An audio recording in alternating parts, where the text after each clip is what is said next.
Allahu Akbar, Allahu Akbar, Allahu Akbar, Allahu Akbar, Allahu Akbar, Allahu Akbar, Allahu Akbar, walillahil hamd. Innal hamdalillah nahmaduhu wa nasta'inuhu wa nastaghfiruh wa na'udzu billahi min shururi anfusina wa min sayyiati a'malina may yahdihillahu fala mudilla lahu wa man yudlil fala hadiya lahu. Asyhadu an la ilaha illallah wahdahu la syarika lahu wa asyhadu anna Muhammadan abduhu wa rasuluh. Ma'asyiral muslimin wal muslimat, jamaah salat Id yang insyaallah sama-sama dirahmati oleh Allah Subhanahu wa taala. Tentunya tidak ada untayan kalimat yang paling pantas untuk senantiasa terucap dari lisan kita selain kalimat alhamdulillahirabbil alamin sebagai bentuk rasa bersyukur kita kepada Allah Subhanahu wa taala yang masih memberikan kita kesehatan dan kesempatan sehingga kita semua masih sempat bersama-sama merayakan hari raya Idul Adha tahun 1446 Hijriah. Tentunya tanpa pula kita sampaikan salam serta salawat kepada Nabi kita Nabi Muhammad SAW. Dia Nabi sekaligus Rasul, manusia terbaik yang diutus oleh Allah Subhanahu wa taala untuk menjadi panutan kita dalam segala lini kehidupan, dari kita bangun tidur sampai dengan kita tidur kembali. Ma'asyiral muslimin wal muslimat rahimakumullah. Sebelumnya kami akan menyampaikan beberapa hal terkait mengenai pelaksanaan hari raya Idul Adha kita pada pagi hari ini.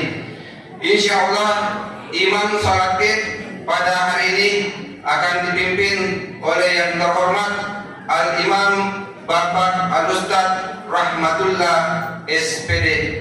Kemudian selanjutnya kita akan bersama-sama mendengarkan khutbah Id yang insyaallah akan disampaikan oleh yang terhormat Bapak Al-Ustaz Dr. Andes Nasruddin IBT MSI. Setelah semua rangkaian sholat Id selesai, maka insyaallah akan dilanjutkan dengan penyembelihan 20 ekor sapi dan 3 ekor kambing. Selanjutnya, marilah kita bersama-sama mendengarkan kursus kilat tentang tata cara pelaksanaan salat Id itu sendiri yang akan dipandu oleh yang terhormat Bapak Haji Abdul Rahim MS. Demikian penyampaian kami. Allahu Akbar, Allahu Akbar, Allahu Akbar, Allahu Akbar, Allahu Akbar, Allahu Akbar, Allahu Akbar, walillahil hamd. Adanallahu wa iyyakum ajma'in. Assalamualaikum warahmatullahi wabarakatuh. Allahu Akbar, Allahu Akbar, Allahu Akbar, Allahu Akbar kabira, walhamdulillahi katsira, wa subhanallahi bukratan wa asila. La ilaha illallah wahdahu sadaqa wa'dahu wa nasara 'abdahu wa 'azza jundahu wa hasama al-ahzaba wahdahu. La ilaha illallah wallahu akbar, Allahu akbar, walillahil hamd. Assalamualaikum warahmatullahi wabarakatuh. Alhamdulillahirabbil alamin. Wassalatu wassalamu ala asrafil anbiya'i wal mursalin sayyidina Muhammadin wa ala alihi wa ashabihi ajma'in. Amma ba'd. Kaum muslimin hadirin dan hadirat yang berbahagia, pertama-tama marilah kita senantiasa menjadikan puji dan syukur kehadirat Allah Subhanahu wa taala. Oleh karena rahmat, taufik dan hidayahnya sehingga sampai pada pagi hari ini kita masih diberikan kesehatan dan kesempatan untuk dapat bertemu kembali di tempat yang penuh mubarak ini guna melaksanakan salat Idul Adha. Begitu pula salawat dan salam kepada junjungan Nabiullah Muhammad sallallahu alaihi wasallam, Nabi yang diutus oleh Allah Subhanahu wa taala untuk menjadi rahmatan lil alamin. rahmat di semesta alam ini. Hadirin dan hadirat yang berbahagia, sebagaimana biasanya setiap kita akan melaksanakan salat Id, kita akan dituntun tentang tata cara pelaksanaan salat Id. Olehnya itu izinkan saya menyampaikannya. Hadirin dan hadirat yang berbahagia, pertama-tama kita berniat dengan membaca usalli sunnat Idul Adha raka'ataini mustaqbil qiblati ma'muman lillahi ta'ala. Allahu Akbar. Ini namanya takbiratul ihram, takbir untuk memasuki salat Id itu sendiri. Kemudian selanjutnya kita baca subhanallah walhamdulillah wa la ilaha illallah wallahu akbar.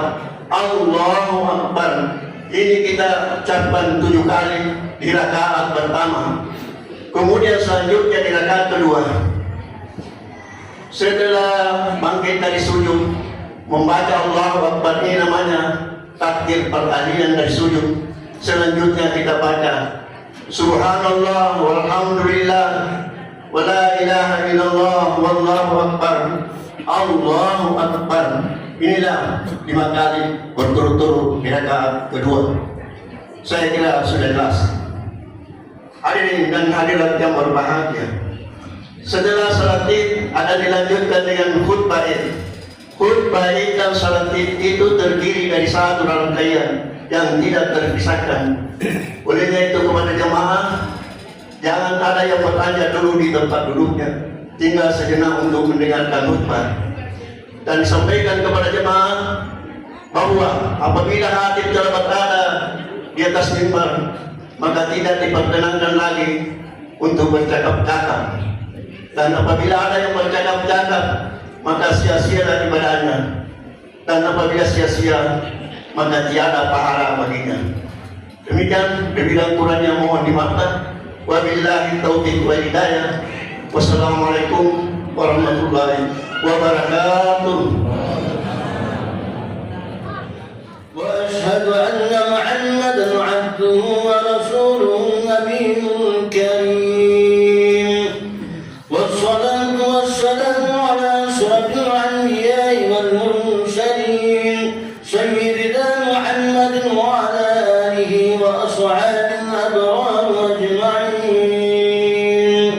Fa ya ayyuhal mukhlisun al-hadirun ittaqullaha haqqa tuqatih wa alamu anna Allaha ma'al muttaqin. Allahu Akbar, Allahu Akbar, Allahu Akbar, walillahil hamd. Allah Maha Besar, tiada Tuhan melainkan Allah, kepadanya juga tertuju segala puja dan syukur. Pada hari ini suara takbir dan tahmid berkumandang di tengah-tengah masyarakat muslim di seantero dunia guna menyambut hari raya Idul Adha yang dikenal juga dengan Idul Kurban. Sementara itu, dan jauh di saat di sekitar terpencarnya pada Islam kurang lebih 14 abad silam, kaum muslimin yang datang menunaikan ibadah haji menyerukan pula kalimat talbiyah, menyambut dan mengagungkan asma Allah. Labbaik Allahumma labbaik, labbaik la syarika lak labbaik, innal hamda wan ni'mata lak wal mulk la syarika lak. Hari ini merupakan hari proklamasi kembalinya seseorang kepada semangat kesucian, yaitu seorang kembali kepada kesucian melalui penunaian ibadah haji yang mabrur. Rasulullah sallallahu alaihi wasallam bersabda, "Al-hajju mabrurun laisa lahu jazaa'a ilal jannah."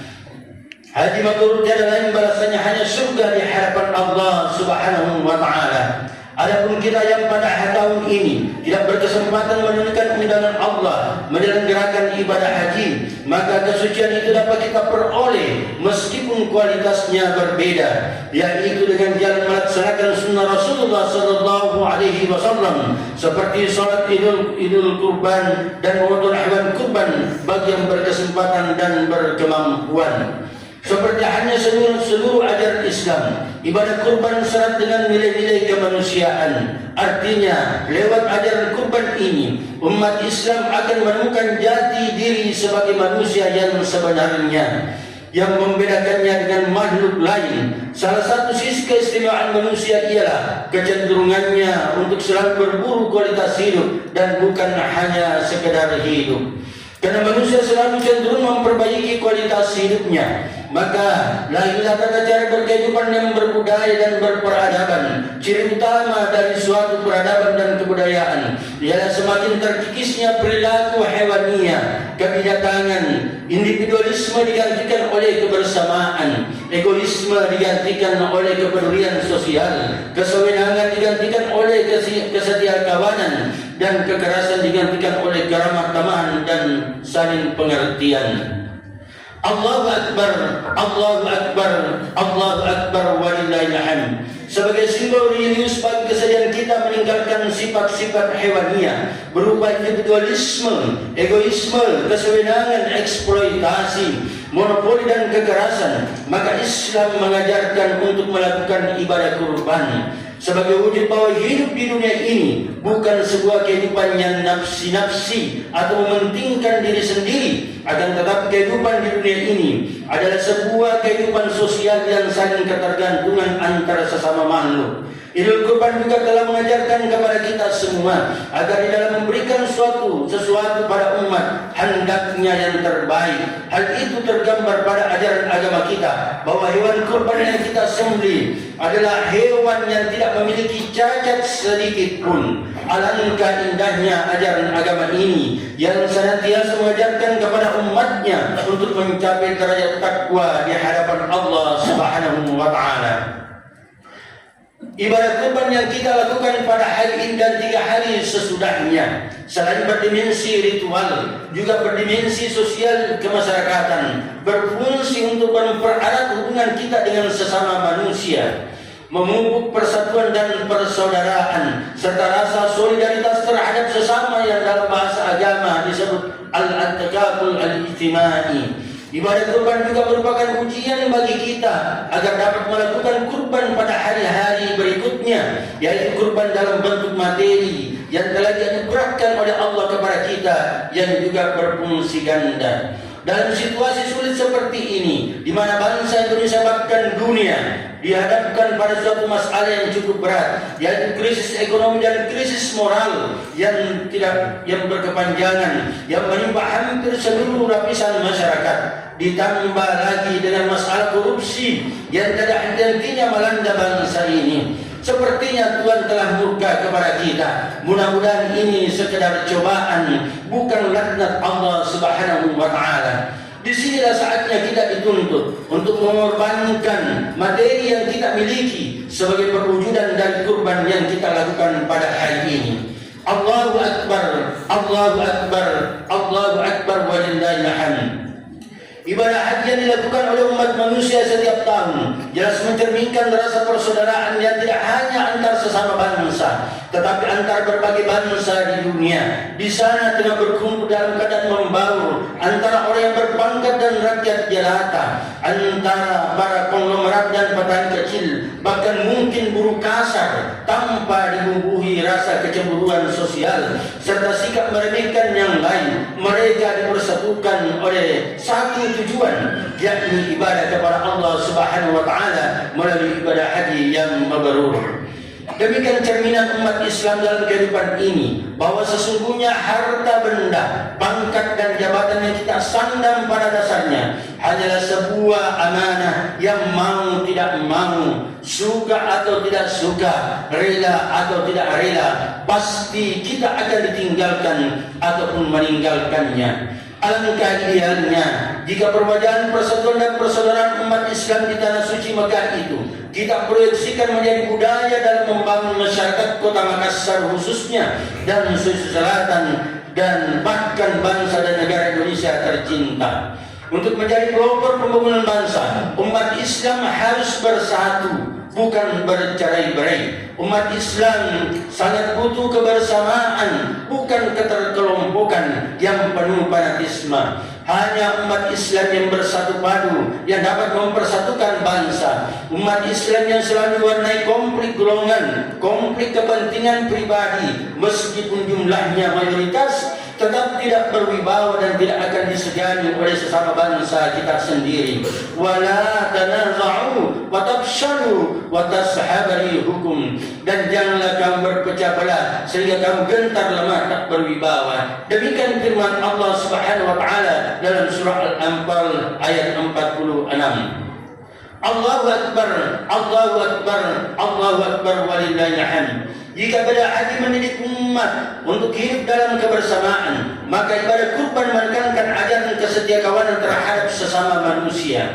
Ibadah kurban menumbuhkan kebiasaan memberi kepada orang lain yang lebih berhak. Hal ini akan semakin menjauhkan pribadi muslim dari sifat-sifat tamak dan serakah. Tidak diragukan lagi bahwa hal yang selalu mendorong manusia menyimpan dari perilaku sosial, korupsi, melakukan penindasan terhadap orang-orang lemah adalah berawal dari tumbuhnya sifat tamak dan serakah. Sifat-sifat tersebut cenderung untuk menghalalkan segala cara sampai kepada tindakan yang sadis berupa perampokan dan pembunuhan.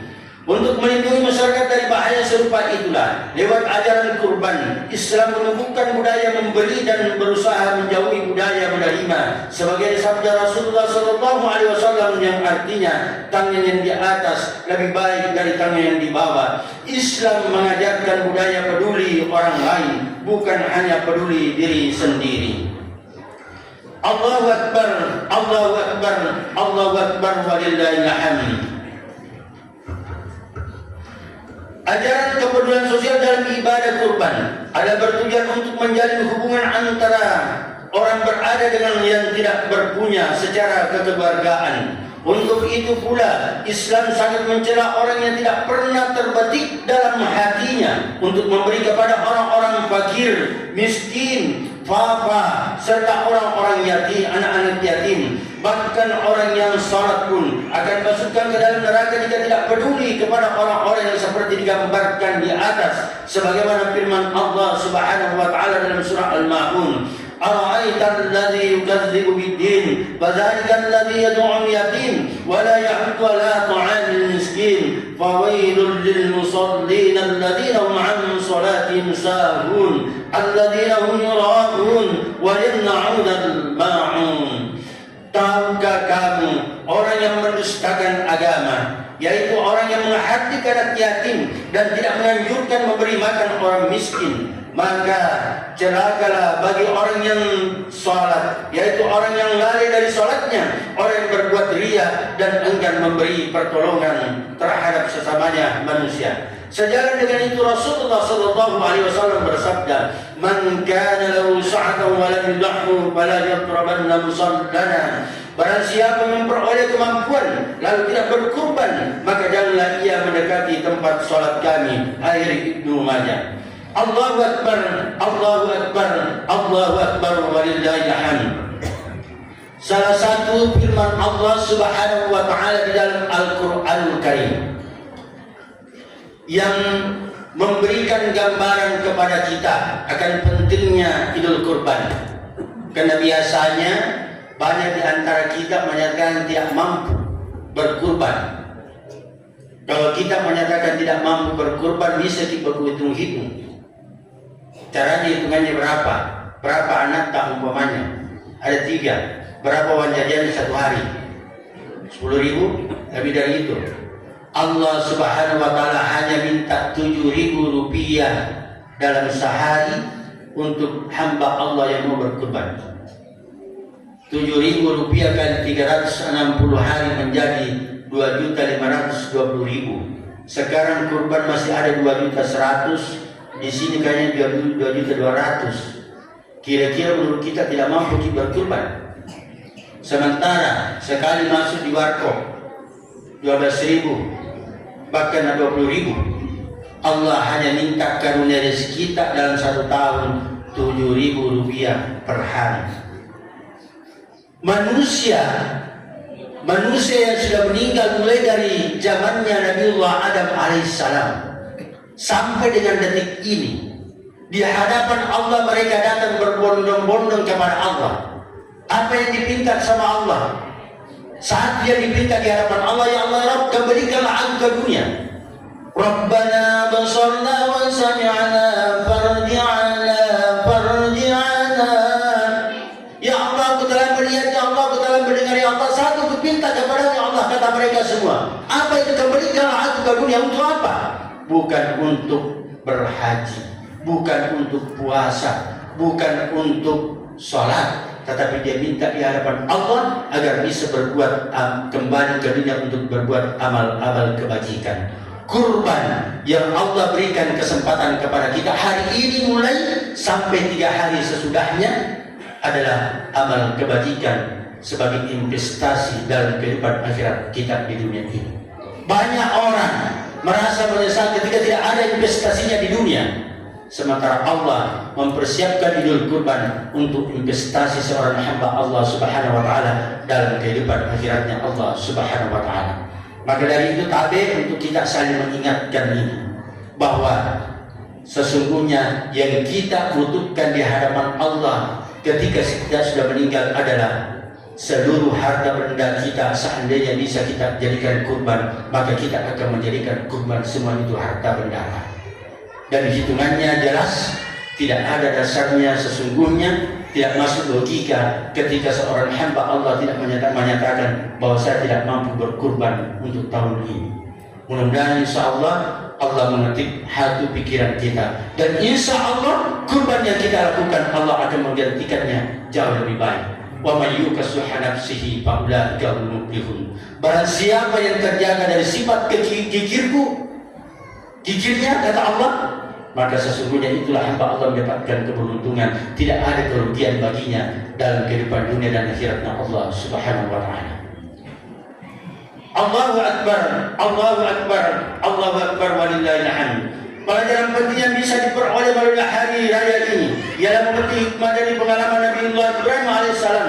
Satu di antara kelompok kecil, Nabi memperoleh predikat pemilik kebesaran ulul azmi, dan secara khusus disebut sebagai kekasih Allah atau Khalilullah. Salah satu dimensi kebesaran Nabiullah Ibrahim ialah besarnya pengorbanan yang ditunjukkan kepada Allah Subhanahu wa taala melalui ketulusannya mengorbankan putra kesayangannya Ismail yang lahir dari istri Hajar. Pada Nabi Ismail lahir setelah melalui penantian cukup panjang dari keluarga ini. Allahu Akbar, Allahu Akbar, Allahu Akbar, walillahil hamd. Ketika Nabi Ibrahim hendak mengorbankan anaknya Ismail berdasarkan petunjuk dari Allah Subhanahu wa taala, maka di antara mereka terjadi dialog yang sangat indah dan halus. Sang ayah mengungkapkan maksud perintah Allah Subhanahu wa taala kepada sang anak dengan bahasa yang sangat indah dan penuh demokratis, yang disambut dengan lapang dada oleh sang anak karena mengharap keridhaan Allah Subhanahu wa taala. Ismail yakin bahwa ia dan bapaknya Ibrahim pasti berjalan di jalan Allah, yaitu menuju tingkat ketakwaan yang tertinggi. Dengan penuh keikhlasan, keyakinan dan kepatuhan, Nabiullah Ibrahim melaksanakan perintah itu. Bahkan Ismail pun rela dikorbankan. Falamma balagha ma'ahu sa'ya qala ya bani inni ara bil manami anni azbahuka fanzur madza tara. Qala ya abati if'al ma tu'mar satajiduni insyaallah minas sabirin. Maka tatkala anak itu sampai pada umur sanggup, berusaha bersama-sama Ibrahim. Ibrahim berkata, hai anakku, sesungguhnya aku melihat dalam mimpi bahwa aku menyembelihmu, maka pikirkan apa pendapatmu.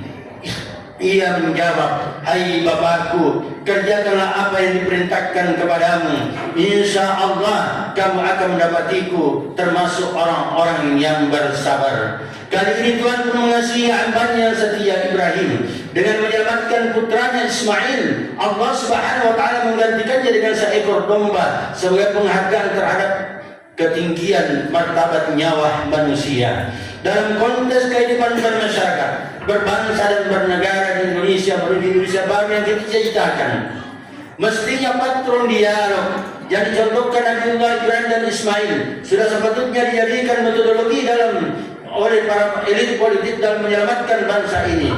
Ibrahim telah melakukan dialog secara objektif atau secara jujur dalam bahasa agama. Oleh karena itu, seorang pemimpin yang tidak jujur sebaiknya menyadari ketidakjujurannya dan legowo menyadari pula bahwa ia akan mempertanggungjawabkan di hadapan Allah Subhanahu wa taala segala tindakannya ketika menjadi pemimpin. Allahu Akbar, Allahu Akbar, Allahu Akbar walillahil hamd. Demikianlah kisah seputar Nabiullah Ibrahim alaihissalam dan keluarganya. Kisah ini syarat dengan pesan-pesan moral. Karena itu marilah kita mengambil pesan-pesan moral itu. Mari kita mengintrospeksi diri kita masing-masing. Ibrahim adalah simbol bagi manusia yang rela mengorbankan diri meskipun harus dilempar ke dalam api. Seorang yang ikhlas dan taat serta konsisten mempertahankan keyakinannya. Wahai para pemimpin negeri, sudahkah engkau menunjukkan pengorbanan yang optimal ke jalan yang diridhai oleh Allah Subhanahu wa taala sebagaimana dilakukan Nabiullah Ibrahim? Sudahkah engkau memperoleh iman setangguh Nabiullah Ibrahim? Jika di pundak Anda ada jabatan yang melekat, sudah relakah Anda mengorbankan segala demi mempertahankan prinsip-prinsip ajaran agama yang dilandasi keimanan dan ketakwaan serta dipenuhi rasa keikhlasan? Ismail sebagai simbol bagi sesuatu yang amat kita cintai.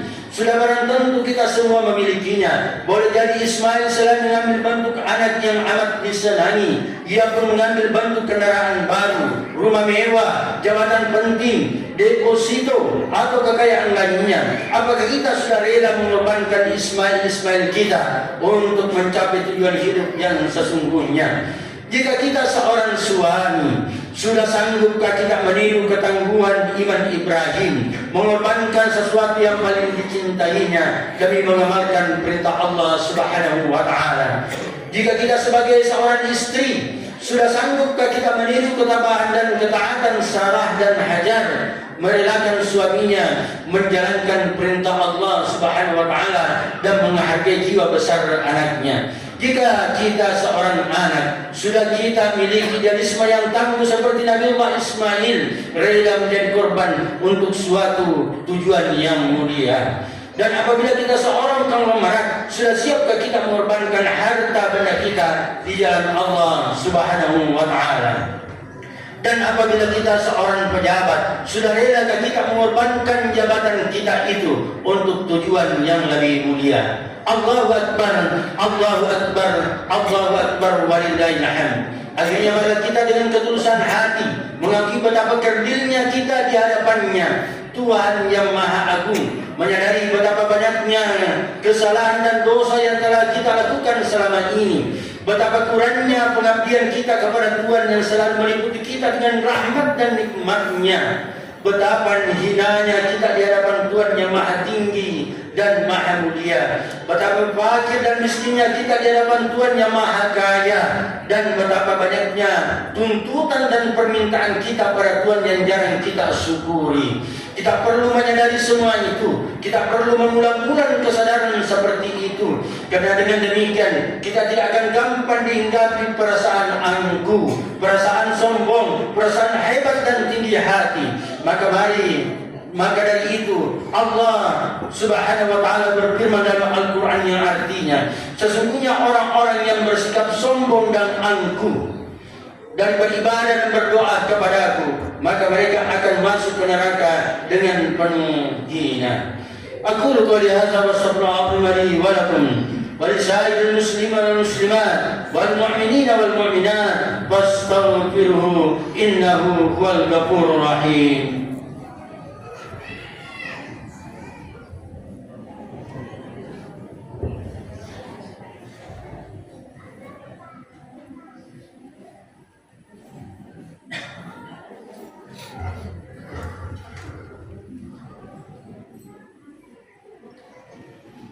Allahu Akbar, Allahu Akbar, Allahu Akbar, Allahu Akbar, Allahu Akbar, Allahu Akbar, Allahu Akbar, Allahu Akbar, Allahu Akbar. Alhamdulillahilladzi hadana li hadza wa ma kunna linahtadiya lawla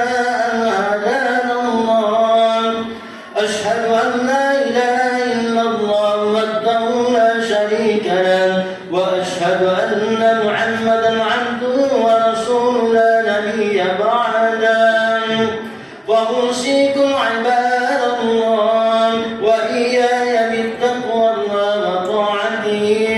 فقال الله تعالى: إن الله وملائكته يصلون على النبي يا أيها الذين آمنوا صلوا عليه وسلموا تسليما. اللهم صل وسلم وبارك على سيدنا محمد وعلى آله وأصحابه والتابعين لهم بإحسان إلى يوم الدين برحمتك يا أرحم الراحمين. Hari yang berbahagia pada kita bersama-sama bermunajat memohon kepada Allah Subhanahu wa taala. Semoga di hari kurban ini kita semua menjadi hamba-hamba Allah yang muttaqin. Allahumma ya Allah ya Rabb, jadikanlah kami seorang hamba yang memiliki keimanan dan ketakwaan seperti halnya Engkau anugerahkan kepada Nabiullah Ibrahim dan keluarganya, Allah ya Karim. Allahumma ya Allah yang Pengasih lagi Maha Penyayang, anugerahkanlah kami suami dan istri yang soleh dan solehah serta anak yang beriman dan berbakti kepada kedua orang tuanya sebagaimana halnya dengan Nabiullah Ismail yang dirahmati dan ridhai ya Allah ya Karim. Allahumma ya Allah, Tuhan yang Maha Kasih dan penuh rahmat, di pintu-Mu kami mengetuk, di kaki kebesaran-Mu kami bersimpuh, di hambaan-Mu kami mohon dan memelas, dalam dekapan rahmat-Mu kami menyapa dan meminta. Ya Allah, lapangkanlah dada kami dengan nur-Mu, sinarilah hati kami untuk senantiasa bermakrifat kepadamu. Kuatkanlah tali persahabatan dan persaudaraan kami untuk menjalani hidup di dunia yang pada ini.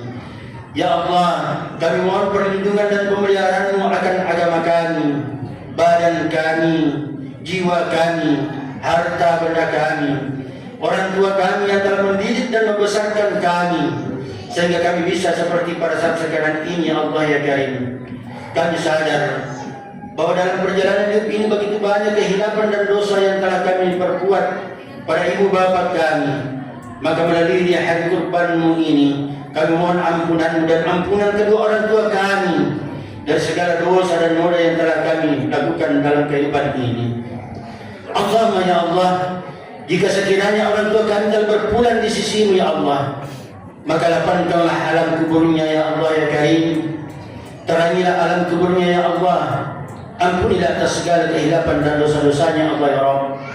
Jadikanlah alam kuburnya bagian dari taman-taman surga ya Allah ya Rabb. Dan jika sehari ini ya Allah Engkau masih memberikan kehidupan kepada kedua orang tua kami ya Allah ya Rabb, maka berikanlah kami kesempatan untuk mengabdikan diri di hadapannya ya Allah dan di hadapan-Mu ya Allah ya Rabb. Jadikanlah kami hamba-Mu yang senantiasa mengabdi kepada-Mu dan senantiasa menjadi anak yang soleh dalam hidup dan kehidupan kami Allah ya Karim. Allahumma ya Allah, kami sadar bahwa di setiap demi jantung dan langkah ini kami tak pernah luput dari segala kesalahan dan kehilapan.